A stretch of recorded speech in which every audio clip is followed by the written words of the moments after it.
Una persecución luminosa, con el padre Rodrigo Miranda, sacerdote misionero del Instituto del Verbo Encarnado.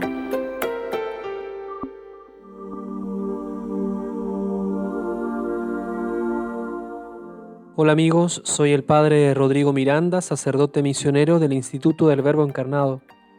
Las actividades litúrgicas, misas, celebraciones, etc., son un signo no solo de realidades sobrenaturales con las cuales Dios misericordiosamente quiere sanar, purificar y hermosear nuestra alma para alcanzarlo, sino que también manifiestan el estado de ánimo, la disposición de quienes acuden frecuente o esporádicamente a estos actos de culto, es decir, que revelan el interior de quien participa en ellos, sean estos los propios ministros celebrantes o los fieles que asisten a estos servicios litúrgicos. Me ha tocado ya muchas veces celebrar funerales aquí en Occidente. Es un momento no solo complicado por la esencia misma del evento, sino que se hace más difícil, como les decía, por el modo en el que se aproximan los participantes a este acto litúrgico. Y créanme que no hay mucha diferencia entre los que acuden a este acto, sean los deudos, familiares, amigos o gente con distintos grados de aproximación al difunto, e incluso curiosos, o los mismos empleados de la funeraria de turno. La frialdad e indiferencia, y por lo tanto quizá falta de fe en los misterios que se enuncian en estos actos, se pone de manifiesto en las actitudes y signos externos de los presentes. Lo primero que llama la atención es que muy pocos, pero muy pocos, son los que se ve que rezan. En realidad son más bien espectadores, como quien ve una película. Lo mismo debo decir que ocurre y cada vez con más frecuencia en los demás sacramentos, en donde además de la inexistencia de una correcta actitud creyente, se realiza una especie de gala de estrellas, de un alto grado de vanidad, superficialidad, falta de modestia y mucha, pero mucha bajeza y mediocridad. En estos servicios religiosos, como les dicen ahora, para ponerse a tono con la herejía del protestantismo en todos sus sabores sectarios, nadie contesta. Te miran, insisto, como quien hace un show. Hay algunos pobres curas que hacen como una performance, que cada vez tiene que ser más circense, como quien se relaciona con infantes o quien está ansioso de likes, tipo redes sociales. La aprobación del mundo. A la entrada del templo, cada uno asume el rol y pone cara de ocasión, ya que se entra como a una especie de reality. O, por el contrario, se entra con una actitud snob, a la moda, abierta, proyectando una manera liberal, como desafiando lo establecido. Son personas que saben que pueden hacer lo que quieran, incluso al interno de un lugar sagrado, porque saben también que no hay nadie que se atreva a decirles nada, menos el cura párroco que, cobarde y miedoso de la opinión pública, prefiere estar bien con los hombres antes que con Dios. Y si dice alguna cosita, lo hace con un tono meloso, falsamente misericordioso y respetuoso, casi como pidiendo disculpas. La gente muchas veces llega tarde, después de las lecturas, ya que no quieren ni escuchar ni que la sermoneen. Se ve cada vez más a menudo que entran después de la consagración, porque en realidad se piensa que lo único importante es la comunión. En los funerales, insisto, como se da en los demás sacramentos, se tiene incluso la desfachatez de comulgar, quizás en la debida preparación o estado de gracia.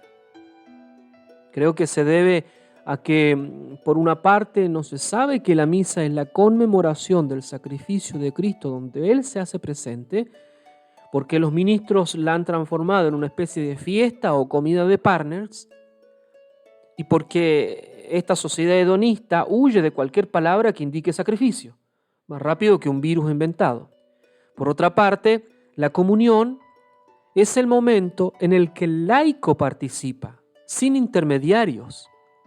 es decir, un signo de esta sociedad egocéntrica y que constantemente se busca a sí misma, incluso en las cosas sagradas. Terminada la misa del funeral, vamos al cementerio. Se acompaña al difunto en su último camino hacia el más allá, lugar que dependerá del balance de las acciones que hará el gran juez de todo, pero como quizás en la prédica el cura ya canonizó al difunto, la gente ya no tiene nada más que pensar. Infectado de buenismo sumamente contagioso, quizás en el sermón habrá querido decir que todos los muertos son buenos, que nuestro hermano o hermana ya estará en la casa del Padre, como dicen los melosos, sin importar si fue realmente bueno, malo o lo que sea, pero no según los ojos humanos, sino que según la omnipotente mirada de Dios. Así entonces continúa el cortejo y todos siguen conversando, contándose sus cosas, quizás criticando el vestido de tal o cual, o juzgando las acciones del mismo difunto, como en un paseo de fin de semana, una salida a un centro comercial, una excursión en la montaña. Si el cura tiene un poquito, pero, insisto, un mínimo de celo pastoral, irá pensando en el difunto, claro, solo, pero al menos pensará en su destino eterno y rezará el rosario para que Dios tenga misericordia de su alma, ya que, como hemos dicho, hoy se piensa que todos se van directamente al cielo. Por el contrario, si el ministro sigue ocupado con su performance, hará sociales, que es en donde se detiene toda su acción pastoral, especialmente la pastoral moderna. En algunos países allí termina todo, en otros se sigue hasta el interior del cementerio para darles las últimas recomendaciones y luego bendecir la tumba misma. Luego del funeral, el cura vuelve solo a su casa, porque ya ha pasado la función, y cada deudo cercano, lejano o actores varios se reintegran a su quehacer habitual sin mucha dificultad, porque en realidad experimentan que no han vivido nada sobrenatural, sino que ha sido solo un acto rutinario, terreno, una formalidad. Estas personas consideran que han participado en una tradición antigua, mandada por el protocolo civil, pero que pronto será sustituida por los cada vez más rápidos, expeditos y fáciles medios modernos, como la cremación, que se adaptan mejor al modelo económico y ético actual, y que, como una oferta, un combo, les permite evadir el profundo tema de la muerte y el sufrimiento, y los afianza en la mentalidad materialista, ecológica, diríamos, que considera esta vida como pasajera, sin trascendencia. Al difunto se lo considera como un resto, un cuerpo que queda, y para quien hay que encontrar una solución práctica y sustentable que quite menos espacio en el mundo sobrepoblado. Con todo lo dicho, creo oportuno entonces comparar lo narrado con el mismo tipo de ritos litúrgicos en los que hemos participado y celebrado durante la guerra en Siria.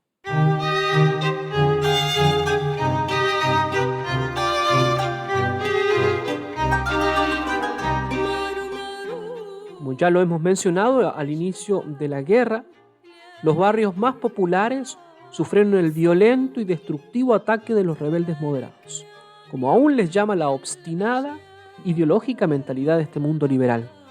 Dentro de estas zonas, y en relación a la presencia de comunidades cristianas, atacaron los cementerios para que los creyentes no pudieran enterrar a sus muertos, o los bombardeaban para que los cadáveres emergieran de sus tumbas. No quedaba nada sano, y se ensañaban especialmente con los que tenían más símbolos cristianos. Crueldad que es un signo evidente de la maldad satánica que los inspiraba. Con este terrible hecho, rápidamente se tuvo que buscar una solución. Así que ofrecimos el jardín del terreno del obispado para adecuarlo como cementerio cristiano para todas las confesiones. Fue de este modo que aumentaron exponencialmente las misas de funeral. Se trataba de realizarlas lo mejor que se pudiera. Siempre era una solemnidad que se preparaba con mucho cuidado y mucha devoción. Normalmente asistían a cada una de ellas varios obispos de los diversos ritos católicos, gran número de sacerdotes de sus comunidades y muchos fieles de los distintos ritos, e incluso había ortodoxos que querían ser parte de este último adiós al hermano que había muerto en estas condiciones tan difíciles. Se convertía también en un momento para encontrarse, darse ánimo, contarse los sufrimientos, en fin, apoyarse mutuamente.